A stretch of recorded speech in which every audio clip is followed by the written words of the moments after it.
welcome to Dynamite Grand Slam Not 1. There you go. I was trying to get that right. This is like the third time because I was botching a little bit. But this is Grand Slam Night 1. And I want to make this clear. I'm not going to be like everyone else that's going to be kissing anyone's butt. I'm going to give you a fair assessment of this show that's supposed to mirror a pay-per-view for this day. And I'm going to do the same thing for Rampage Friday. So I'm going to give my thoughts on this at the end of the review if I don't forget because I'm sleepy. I've been up almost 19 hours, guys. I've been pretty busy working on my animation. So when I give it to you like this, when I am on, when something inspires me, I'm up. That's it. So, opening, which I do not agree with, but I understand why they did it. But I want to say it again. I don't agree with it. Kenny Omega versus Bryan Danielson, the very first match of this show. I was like, really? You decide to do it now? Now, mind you, I can understand why they did it because they wanted the crowd hyped for this. They wanted to give the crowd what they thought they should deserve now. And the match itself was a damn good story of not only two guys who haven't faced each other. Understand this. In the interview Daniel Bryan did after All Out, he said he has not faced Kenny Omega since, 2008. That's exactly the way he said it. He hasn't faced a man in 13 years. 13 years he hasn't faced a guy. So this is the first time in 13 years these guys have faced one another. So it had a story behind it. Not counting the story that they've already set up for AEW, that he wanted to come in, he wanted to face the best, and he wanted to see who was better, him or Kenny Omega. And it was a good beginning of the story. They did not just go all out like crazy, trying to do flips and kicks at first. They wanted to fill each other out, which they did. And I agree with how they structured this match. It went here, rose up, up, up, up, up, up, up, until it reached a point where several things were going on. One, they tried to focus on Daniel Bryan's neck. Two, they tried to make it very clear Daniel Bryan is easily a match for Kenny Omega. Kenny threw everything he had at Bryan Danielson. Bryan Danielson threw everything he had and then some, more than what he normally showed when he was in WWE, because honestly, they just want you to have a certain style and not go beyond it. He went well beyond what we've ever seen him do in WWE. Hands down, no problem. Now, not everyone's going to care about that. There's a lot of people who say he's just an average wrestler who does the flips and the kicks. But I'm just saying this as a person who has seen him for years. There's a certain style he's used and certain moves he's used for years that has been, in many cases, played out. But he added well more than what he normally did. This is what he's been wanting for quite a while. He's been having the humdrum work, and very few people that he's ever been able to work with has given him something back in WWE. Here he showed a lot more variation. It wasn't a huge amount, but he did show some variation that we have not seen either since he was in NXT. Well, NXT / FCW / Tough Enough. That's what you get here. And I knew there had to be some shenanigans that's going on. You know, I've only used that now twice. Thank you, Austin Evans. If you don't know who Austin Evans is, he's a tech reviewer. He said the shenanigans, and it fits here. I had a feeling there was going to be something that's going on. And what happened? They ran down the time. Neither one of them beat the other. They were at each other's throats. By the time it was over, the Elite came in. They shoved them aside. They gave them some super kicks. You got the Jurassic Express and Christian coming out to save him. But there was no definitive winner. And that's the way it's supposed to be. But it was at the opening of the damn show. Sorry. Anyone else can easily say, and I'm sure many reviewers are going to say this is the perfect place for it. Honestly, I don't agree. You would have had tenfold increase in real frustration and suspense and cheering if it had been at the end of the show than the opening. I just don't agree with it. Now, we had CM Punk coming out. Now, great cheers for CM Punk. They were going crazy. Then CM Punk talked and tried to make this about Team Taz and how, one, Team Taz has pissed him off, but the minute he heard the fans, he wasn't pissed off. But then he's thinking about how they tried to take him away from the fans, which pissed him off again. Where I think it sounded good, but it didn't sound great. Because remember, guys, this is Team Taz. He's got to start somewhere, but the quality of his foes is the major issue here. It's Team Taz. I'm glad they moved away from Brian Cage.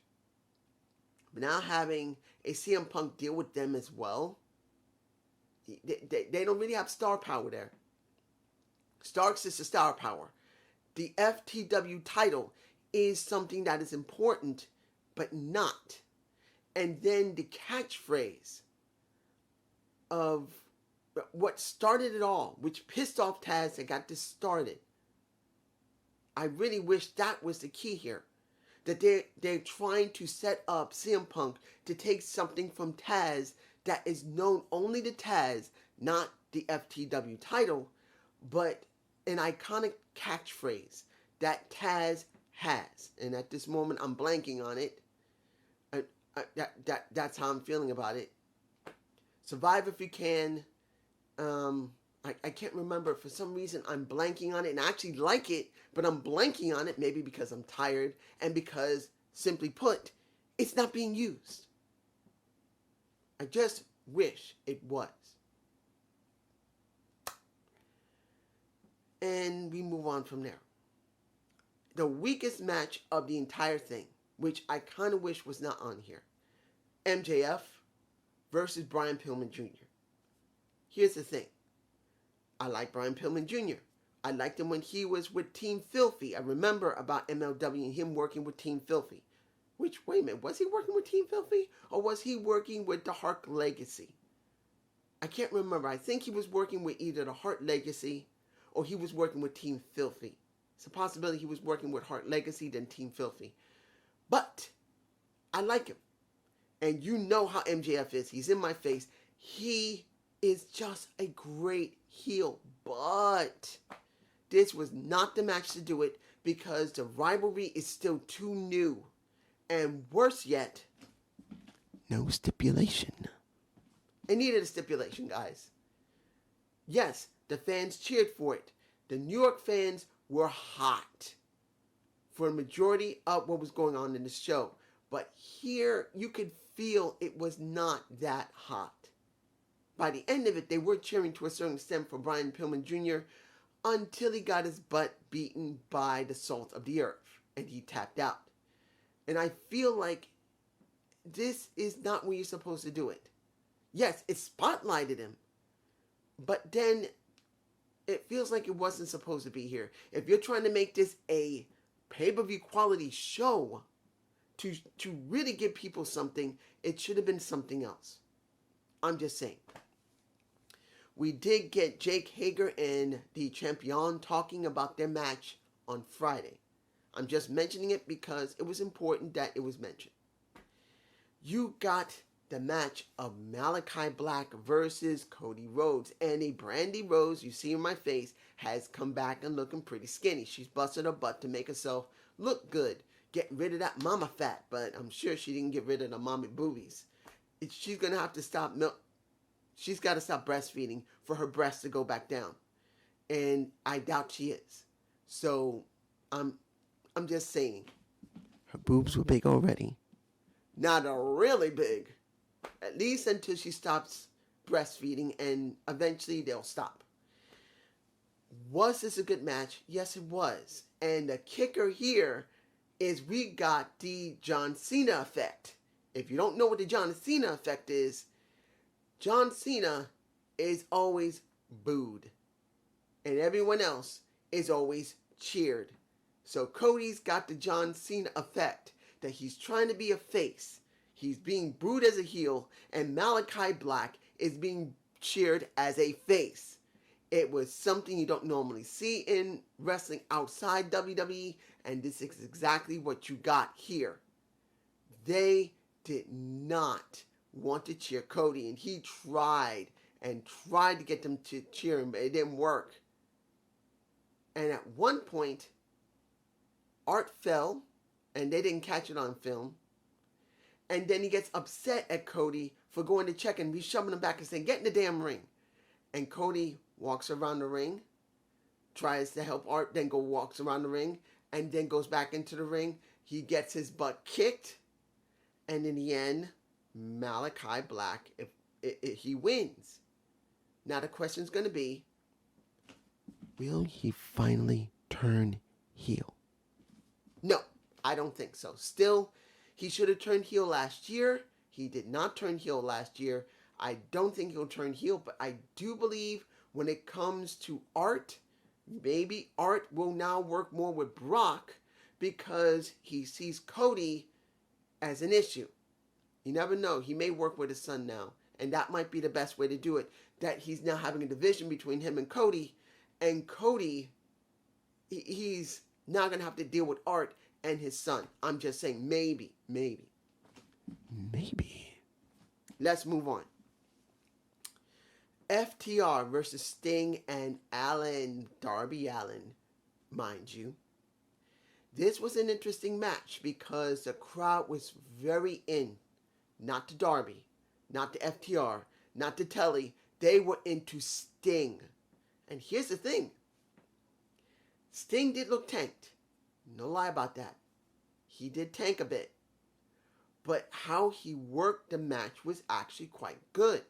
He didn't look like Goldberg easily. He didn't.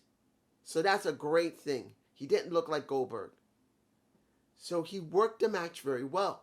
He did several stinger splashs. He did several clotheslines. He did several moves which looked good.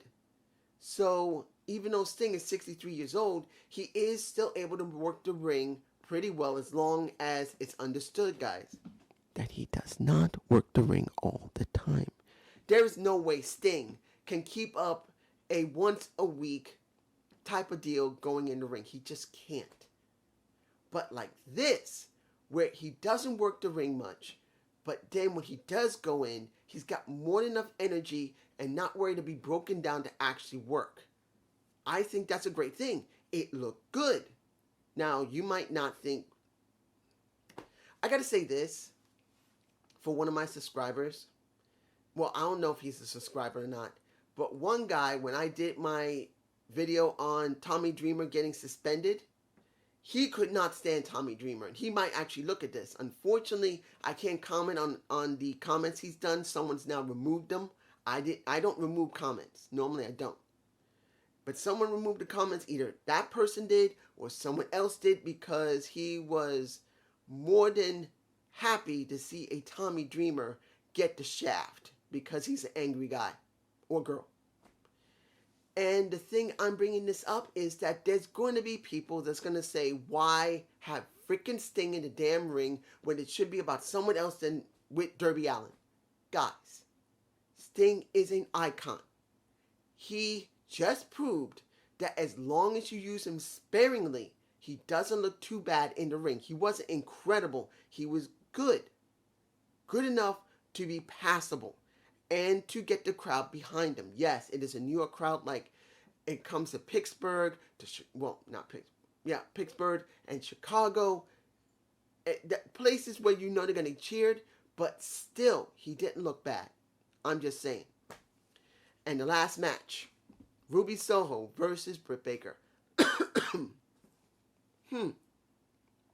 Guys, I knew Ruby was going to job here.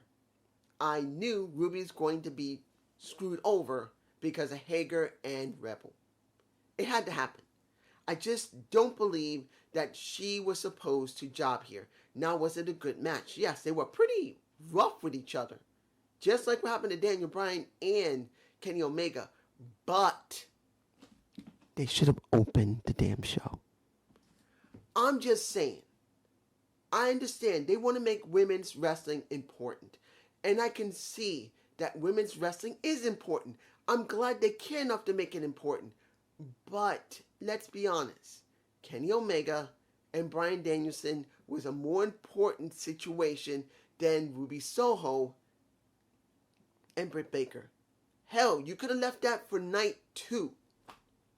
Close there, do everything else, and try to build Ruby Soho up a little more, because let's be honest, this was rushed.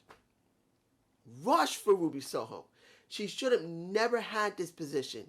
I wanted to see this woman build up into Britt Baker, but no. I just don't agree when you bring someone in too quickly that they get a title shot. Look at Malachi Black. He's not getting a title shot, but he has been built well, because when he was brought in, he was made to be thought as someone important. When it came to Ruby Soho, who I actually like, I do believe she has good ability in the ring and she talks damn well. But them doing this, I just don't agree with it. I don't agree that she had to just get this shot now. She shouldn't have got the shot. Eventually, after 3 or 4 months, yes, she can go through Rebel. Then she can go through Hager. And then building up into next year, she could go after Britt Baker then, because then the people would see that she was important, that the company really wanted to make her mean something. And they didn't, because they let her win the Casino Battle Royal, and clearly, instead of just letting it take its time 3 or 4 months later, or 5 months later, saying the Casino Battle Royal that she did not want to have it now. She wanted not only to earn that right, not just have it. She wanted to challenge people first to really show she was good, and then she would get it. To me personally, this should have opened the show. And worse yet, even though Ruby Soho did get screwed over by Rebel and Hager, I'd rather see her not be in that position. To have to lose like that. Yes, she finally got a chance at a real title, at a real big promotion, compared to WWE, where they did nothing with her. But still, I don't agree with it. I just don't think this was right. Was this a good pay-per-view quality show? Yes. This episode of... I'm about to say Rampage. I'll give it to you like this. The reason I said Rampage, I can see them making both Dynamite and Rampage solid quality pay-per-views. Like I said, nothing. Solid. Extraordinary to great. They're here. And there's nothing wrong with that. It is a solid show. A solid style of pay-per-view show. But that's it. It's nothing spectacular. If anyone else says that this was the most greatest thing since sliced bread, that this was wonderful, they're not really looking at it for what it is. It's a solid show. Now, maybe just Alex may agree with me, and maybe JD or Solomonster, maybe the Slug Daddy might agree, maybe. But my guess is he won't. He'll maybe be all right with the Kenny Omega and Bryan Danielson match, but everything else he'll say is not worth much. But I truly believe that other than what happened with Britt Baker and Ruby Soho not being in the beginning of the show, and MJF and Pillman shouldn't have been on the show at all, it could have been for another spot. I'm just saying that it was solid, but it wasn't incredibly great. But I won't say the first match wasn't damn good, because it was, and it had a good ending. They made it draw. But it's just me. And you guys tell me how you feel. Have a good day. Have a good night, and peace.